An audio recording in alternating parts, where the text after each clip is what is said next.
ഷമീമിനെ കൊലപ്പെടുത്തിയ പ്രതികളെ തെളിവെടുപ്പിന് കൊണ്ടുവന്നപ്പോൾ സംഘർഷം. പ്രതികളെ കയ്യേറ്റം ചെയ്യാൻ ശ്രമിച്ച നാട്ടുകാർക്ക് നേരെ പോലീസ് ലാത്തിവീശി. സംഭവത്തിൽ ഷമീമിന്റെ പിതാവ് ഹമീദിന് പരിക്കേറ്റു. നാട്ടുകാർ പോലീസ് ജീപ്പിന് കല്ലെറിഞ്ഞു.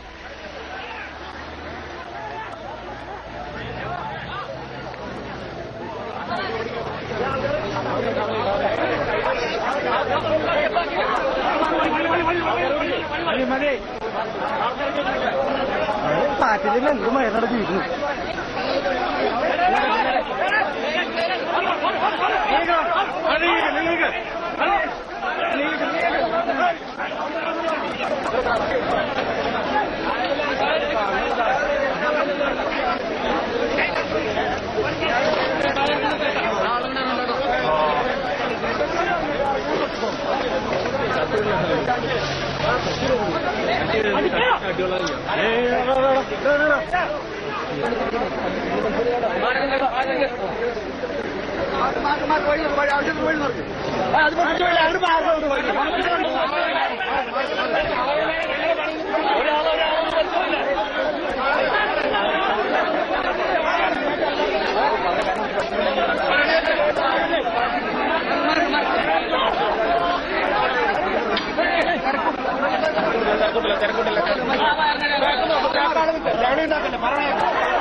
വിശദാംശങ്ങൾ തൃശ്ശൂരിൽ നിന്നും നിഖിൽ ഡേവിസ് നൽകും. നിഖിൽ, എന്താണ് സംഭവിച്ചത്? ഇന്ന് ഉച്ചയോടെയാണ് പ്രതികളെ സംഭവ സ്ഥലമായ വരവൂരിലേക്ക് കൊണ്ടുവന്നത്. ഈ സമയത്ത് പോലീസ് വാഹനം വന്ന ഉടനെ തന്നെ ആളുകൾ പോലീസ് ജീപ്പിന് ചുറ്റും വളഞ്ഞു നിൽക്കുകയായിരുന്നു. പ്രതികളെ പുറത്തിറക്കാൻ ആദ്യം പോലീസിന് ചെറുതായി ലാത്തി വീശേണ്ടി വന്നു. അങ്ങനെ പ്രതികളെ പുറത്തിറക്കി നേരെ കൊണ്ടുപോയ കൊല്ലപ്പെട്ട ഷമീമിന്റെ വീട്ടുമുറ്റത്തേക്കായിരുന്നു. അവിടെ കുട്ടിയെ എങ്ങനെ തട്ടിക്കൊണ്ടുപോയി തുടങ്ങിയ കാര്യങ്ങളെല്ലാം തന്നെ വിവരിച്ചു. ഇതിനിടയിൽ കുട്ടിയുമായി പോയ കാട്ടിലേക്കും പ്രതികളെ പോലീസ് കൊണ്ടുപോയി. ഈ കൊണ്ടുപോകുന്നതിനിടെയാണ് പ്രതികൾക്ക് നേരെ കയ്യേറ്റ ശ്രമം ഉണ്ടായത്. പ്രതികളെ ചിലർ മർദ്ദിക്കുകയായിരുന്നു. ഇത് തടയാൻ ചിലപ്പോൾ പോലീസ് ശ്രമം നടത്തി. എന്നാൽ ഈ തടയാനുള്ള ശ്രമം പോലീസും നാട്ടുകാരും തമ്മിലുള്ള സംഘർഷത്തിൽ കലാശിക്കുകയായിരുന്നു. പോലീസിന്റെ ലാത്തി വീശലിൽ കൊല്ലപ്പെട്ട ഷമീമിന്റെ പിതാവ് ഹമീദിന് പരിക്കേറ്റിരുന്നു. ഹമീദിനെ തല്ലിയ പോലീസുകാർക്ക് നേരെ നാട്ടുകാർ പാഞ്ഞെടുത്തപ്പോൾ സംഘർഷം വളരെയധികം രൂക്ഷമായി. പിന്നീട് പോലീസ് ജീപ്പിന് നേരെ വ്യാപകമായി കല്ലേറ് നടന്നു. കല്ലേറിൽ പോലീസ് ജീപ്പിന്റെ ചില്ല് തകർന്നു. കേസ് അന്വേഷിച്ചിരുന്ന ക്രൈം ഡിറ്റാച്ച്മെന്റ് ഡിവൈഎസ്പിയുടെ വാഹനത്തിന്റെ ചില്ലാണ് തകർന്നത്.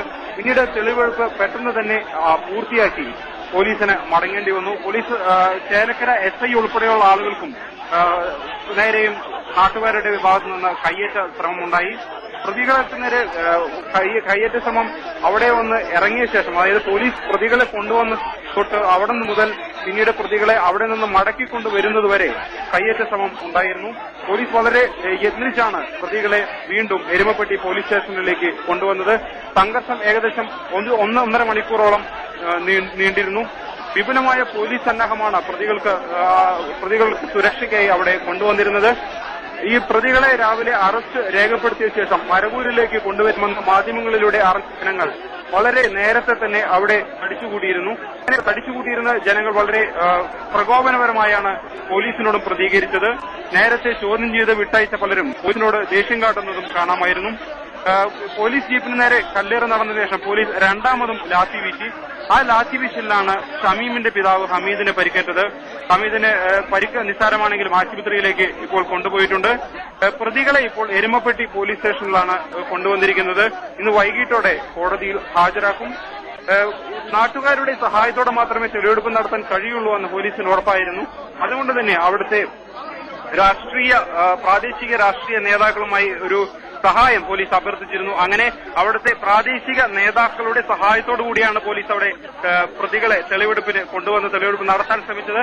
പക്ഷേ അവിടുത്തെ പ്രാദേശിക നേതാക്കൾ പറഞ്ഞതുപോലും അവിടുത്തെ ആളുകൾ കേട്ടില്ല. വളരെ ക്ഷുഭിതരായിരുന്നു.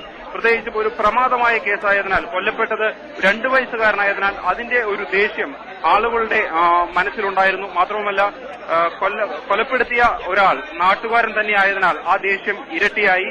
പോലീസിന് പലപ്പോഴും ബലം പ്രയോഗിക്കേണ്ടി വന്നു. പ്രതികളെ അവിടെ നിന്ന് പരിക്കേൽക്കാതെ കൊണ്ടുപോകുക എന്നുള്ളത് പോലീസിനെ സംബന്ധിച്ചിടത്തോളം വളരെ റിസ്ക് ആയിരുന്നു. പോലീസ് പറയുന്നത് മറ്റൊരു കാര്യം, പ്രതികളെ വളരെയധികം കയ്യേറ്റം ചെയ്യാൻ ശ്രമിച്ചപ്പോഴാണ് ലാത്തി വീശിയതെന്നാണ്.